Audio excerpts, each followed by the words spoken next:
ஊழல் குற்றச்சாட்டுக்கு உள்ளாகியுள்ள சேலம் பெரியார் பல்கலைக்கழக பதிவாளர் தங்கவேலுவை சஸ்பெண்ட் செய்ய வலியுறுத்தி பல்கலைக்கழக வளாகத்தில் பல்கலைக்கழக ஆசிரியர்கள் மற்றும் தொழிலாளர்கள் சங்கத்தினர் முற்றுகை போராட்டத்தில் ஈடுபட்டனர். ஊழல் முறைகேடு புகாரில் சிக்கியுள்ள சேலம் பெரியார் பல்கலைக்கழக பதிவாளர் தங்கவேல் மீது சஸ்பெண்ட் நடவடிக்கை எடுக்க உயர்கல்வித்துறை பரிந்துரைத்திருந்தது. அதற்கு மறுப்பு தெரிவித்த துணைவேந்தர் ஜெகநாதன் ஆதாரங்கள் கேட்டு பதில் கடிதம் எழுதினார். உரிய ஆதார நகல்களுடன் மீண்டும் கடிதம் அனுப்பிய உயர்கல்வித்துறை தங்கவேலுவை சஸ்பெண்ட் செய்து அரசுக்கு அறிக்கை அளிக்குமாறு கூறியிருந்தது. இந்த விவகாரத்தில் பதிவாளர் மீது நடவடிக்கை எடுக்க தடையில்லை என்று உயர்நீதிமன்றம் கூறியும் துணைவேந்தர் மௌனம் காத்து வருகிறார். இந்நிலையில் பல்கலைக்கழக வளாகத்திற்குள் ஆசிரியர்கள் மற்றும் தொழிலாளர்கள் 100க்கும் மேற்பட்டோர் முற்றுகை போராட்டத்தில் ஈடுபட்டனர்.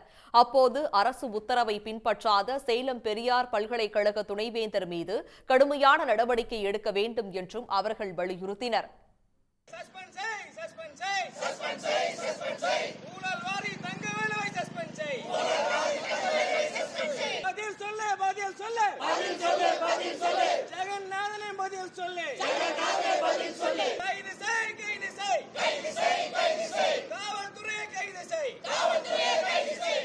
தமிழக அரசுக்கு நாங்கள் ஒரு கோரிக்கை வைக்கிறோம்.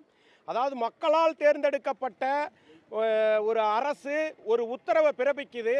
அது எதிர்த்து நீதிமன்றத்துக்கு போகிறாங்க. நீதிமன்றமும் அதுக்கு தடை இல்லைன்னு சொல்லியும் ஆனால் இவருக்கு பணி நீட்டிப்பு கொடுக்கறதுக்கான முயற்சிகளை இந்த துணைவேந்தர் எடுத்துக்கிட்டு வராரு. இதனால் நாங்கள் தமிழ்நாடு அரசுக்கு வைக்கிற கோரிக்கை என்னென்னா, உடனடியாக துணைவேந்தர் மீது மிகப்பெரிய ஒரு கடுமையான அரசு உத்தரவை பின்பற்றாதற்காக ஒரு கடுமையான நடவடிக்கை எடுக்கணும். அவர் மீதான ஊழல் குற்றச்சாட்டுகள் நிறைய இதில் ப்ரூவ் ஆகிருக்கு. அதன் மேலே உடனடியாக வழக்கு பதிஞ்சு அவரை கைது செய்யணுங்கிறது எங்களோட கோரிக்கை.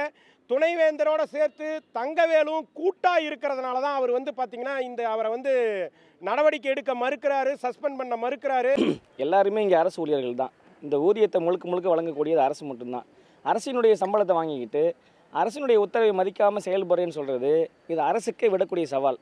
இதை அரசு உடனடியாக பரிசீலித்து துணைவேந்தர் மீது கடுமையான நடவடிக்கை எடுக்க வேண்டும். இந்த துணைவேந்தர் அரசின் உத்தரவை மதிக்காமல் இதை காலம் தாழ்த்தி வந்தால் இதே நடைமுறையை மற்ற துணைவேந்தர்களும் பின்பற்றுவார்கள்.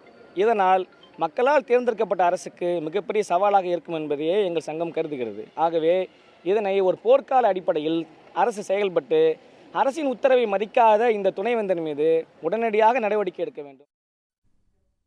சேலம் பல்கலைக்கழக துணைவேந்தர் ஜெகநாதனை சஸ்பெண்ட் செய்துவிட்டு IAS அதிகாரி தலைமையிலான குழுவை அமைத்து பல்கலைக்கழக நிர்வாகத்தை சீரமைக்க வேண்டும் என்று ஆசிரியர்களும் தொழிலாளர்களும் கோரிக்கை விடுத்துள்ளனர். உடனுக்குடன் செய்திகளை தெரிந்து கொள்ள சன் நியூஸ் பெல் ஐகானை கிளிக் பண்ணுங்க.